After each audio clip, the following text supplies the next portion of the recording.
Hi guys, how's it going? I figured I'd have a kind of a little view outside. Should we go visit Axel? Oh, he's going away. Anyway, so yeah, I'd figured rather than us being cooped up in the house, as the last kind of few videos have been, the sun's been out, it's been a glorious bank holiday weekend. Sun's behind me, so I'm going to walk backwards. Yeah, so I'd figured that we'd do some outside things, make some nice woven baskets, and yeah, let's get this started. What we'll do is you'll need a few bits of kind of materials, which isn't too expensive or much to do. So I'm going to plonk myself under a tree, okay, or next to a tree, and hopefully it won't fall down. So yeah, what we're going to do is we're going to make some lovely hanging baskets so that you can kind of, depending on how long you want to go for. It took about half an hour to do this, and it's quite a really relaxing and yeah, mindful activity, doing some weaving. So all you're going to be needing is some twine or some string or some thick rope or something along those lines. You're going to need some garden wire, which I've cut to around about the length of my hand up to my forearm. You need 6 of these, and I was going to do this as a kind of willow weaving activity. We can come back to that if you guys are enjoying this one, but this is just a little bit more of a simple version of doing so. And these make these lovely small hanging baskets that you can just plant smaller plants in the house and hang about. Depending on how much you want to do, you can make big kind of harvesting, we're going to call it a platter, it's not called a platter, but big harvesting baskets and things like that that you can use in your with your gardening, and it doesn't need to even be for plants. You can weave them big enough. It could be like a shopping basket, it could be anything you want it to be. All it takes is a bit of time and patience and a bit of relaxing nature. So yeah, we'll stick a pause. I'll still do some print videos. We'll stick a pause on that and try and do as much outsidey stuff. So outside and print. Now that the restrictions have been a bit more lifted and we're able to go outside. So yeah, another checklist. We've got 6 lengths of garden wire, about a foot maybe. I measured from my finger to my forearm. And some twine, and that's literally all we need to make such a lovely little thing. Okay, so I'm going to angle this down a bit so you can see what I'm doing. I brought a sketch pad just so you can see, so a bit clearer. But yeah, let's angle down and let's get started. Catch us in a sec. Okay guys, I've probably sat in the worst place because the sun's in my eyes, but it just means you get a bit better light to do this. So what you want to do is you want to get half of these and just stick them aside. They're going to be our main ones. I've only 2 here. Why have I only got 2? Okay, I'll do it with this one and I'll find the other one when we're closer to it. So,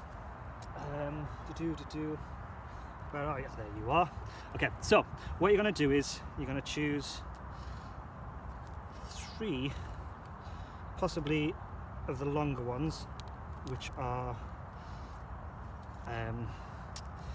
need to straighten them out, and what you want to do is slap bang in the center, wrap around your finger and pull your finger out just so it has a loop like so. Okay, like so. So you want to do that 3 times, so halfway down, bit of a loop, halfway down, bit of a loop. Okay, now you're going to arrange them so that all loops are facing up. Okay, you pull that a little bit tighter just to make that hole a little bit more successful. Okay, so what we're going to do now is with our 3, we're just going to feed all 3 through the loops, making sure that they're all kind of, they don't lap over each other. So you've got one, the middle, you might want to straighten that out. one in the middle and one either side. And they're simply going to be fed through the 3 loops that you've made.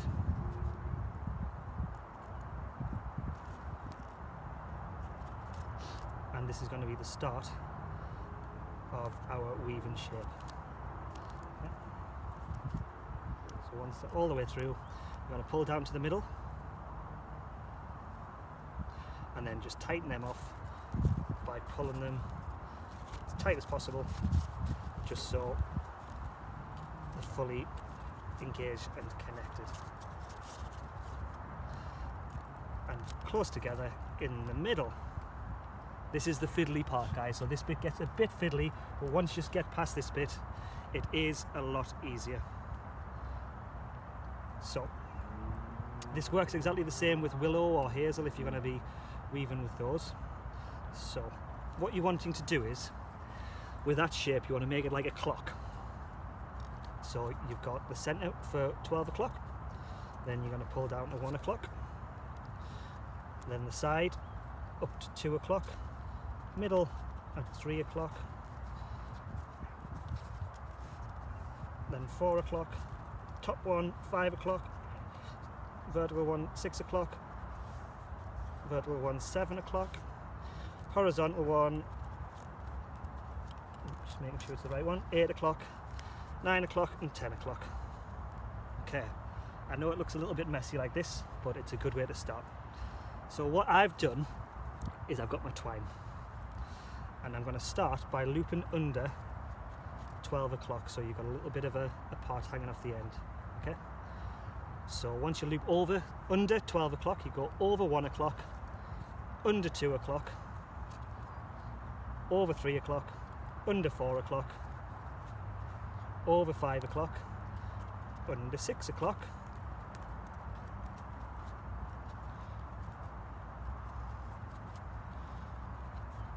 just get that tight in there, under 6 o'clock, over 7 o'clock, under 8 o'clock, over 9 o'clock, and under 10 o'clock, and finally over 11 o'clock. So that's your first weave, and pull it quite tight, but not too tight that you lose your place like I have just done. So back to the start. Under 12 o'clock, over 1 o'clock,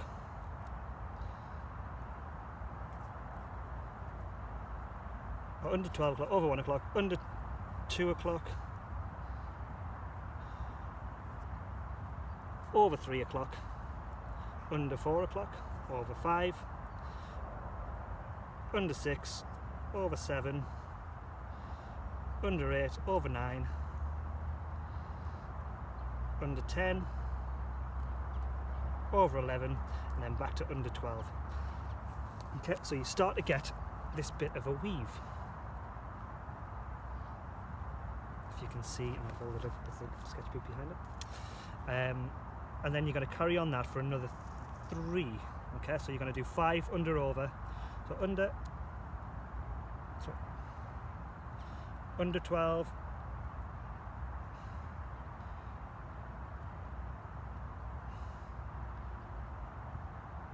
under 12, over 1,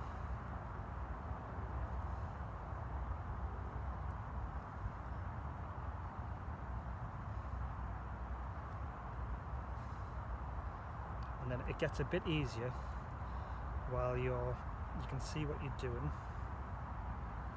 making sure that you're not getting yourself lost. Yeah, that's where I've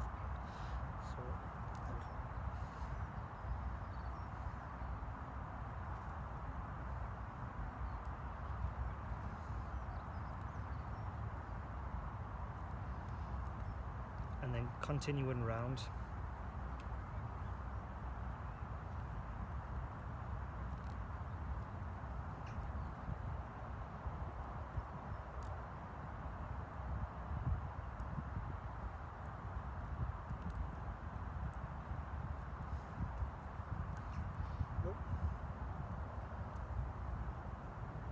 As I say, guys, don't worry, this first bit is the fiddly part, and then once you get past your first round, it becomes a lot a lot easier. So I'm going to speed this up until I get to the fifth one.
Okay, so we have our first bit of weaving and I've reached 12 o'clock again at the top, so I'm going under 12 o'clock. So what you're wanting to do is you're wanting to skip a beat.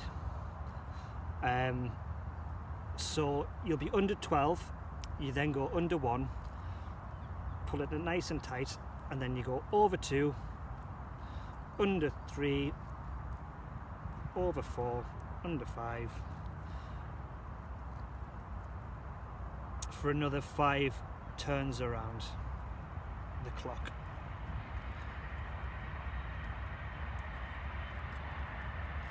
So over, under, and then you'll get back to 12 where you'll be going over 12 rather than under.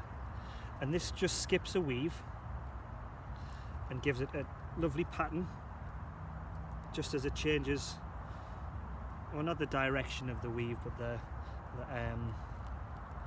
form of the weave. So you carry on going under, over. Once you get past the first 2 weaves, it does become a lot less fiddly, and you get the routine of going under, over, under, over, under, over. So I'm on weave 3 now. Over, under, over, under, over, under, over, under, and I've reached 12 again, and I know that one because that's my center line coming up from this notch in the middle. What you can do is, if you want to just bend the top of number 12 so you know which one number 12 is, and I've still got over, under, another 2 to go. 1,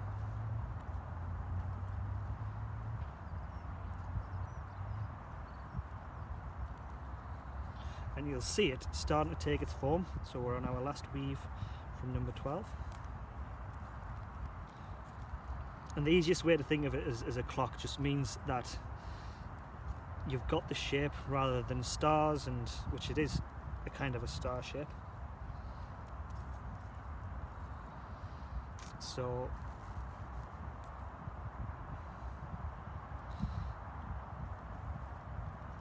here's my number 12 at the top. So this is my last weave, and we get to number 12, which is our bent one. And then I've gone under, so I need to go over, oh no, under again. So I'm under 11, then under 12, over 1, and you'll see it's starting to take form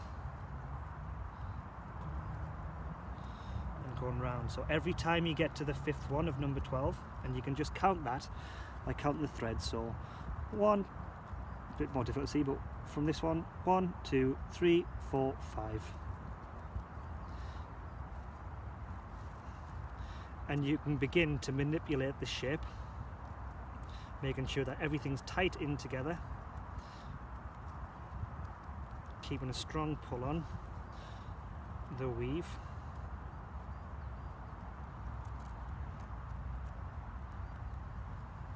And you can start to bend, if you see the bottom there, you can start to bend this into the shape that you wanted. If you wanted a bowl shaped, or if you wanted a kind of more flat shaped, a plate shaped, a full basket shape, it all works with this. And the good thing about using this is, much like willow, you don't need any glue. It kind of holds its own for the knot, or with a knot at the top.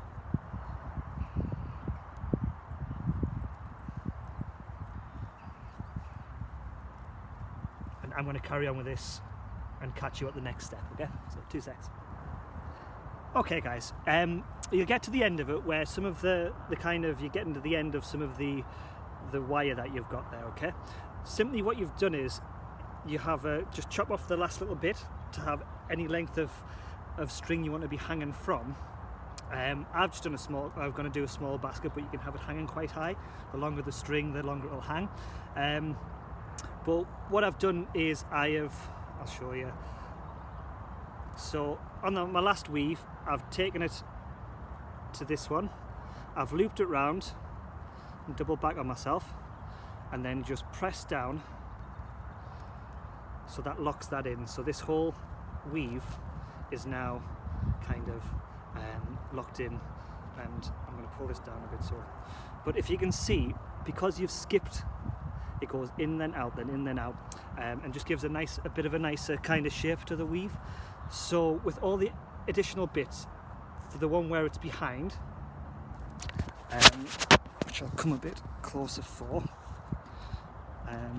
so see that it's kind of in front, so this is going to come back in on itself just to lock that in. The one that's on the inside is going to go outside and pull down, inside, pull, outside, pull, okay? And then you're going to have your last little bit, which is the opposite side of the weave, which I'm trying to get out now. Okay, so you've got your opposite side of the weave still hanging up. So what you're going to do is you're simply going to loop that over, again, go through, double back on yourself, so you're just pulling a little bit inside, so round, double back, a little bit inside, and then press that down quite hard, and with the other bits hanging down, there's your basket.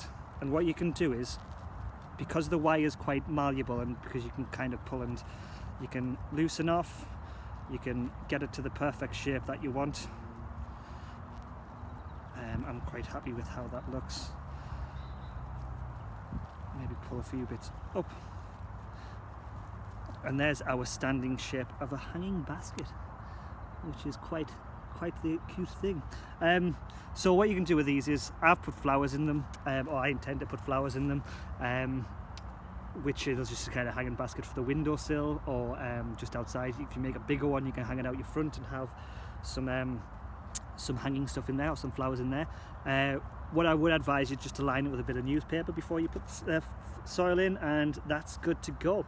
Yeah, it was the first one back for a while, so apologies if I'm stuttering through it, but yeah, that's a simple weave pattern. It'll have a technical name. If I find out the technical name, I will put it on the forum and let you know when I post about this, but it definitely will have a technical name. But you can do a similar thing with willow. It's a lot harder to use willow than the twine. And yeah, hope you had fun with that. Give us a shout if you need any help, if you're struggling with it. But as long as you've got your clock set out, or the pattern set out, and you're going under over for 5 times, and then you skip one, so you go double under, then over under. Yeah, they turn out quite nicely. Have a play around. It shows the different shapes, different sizes.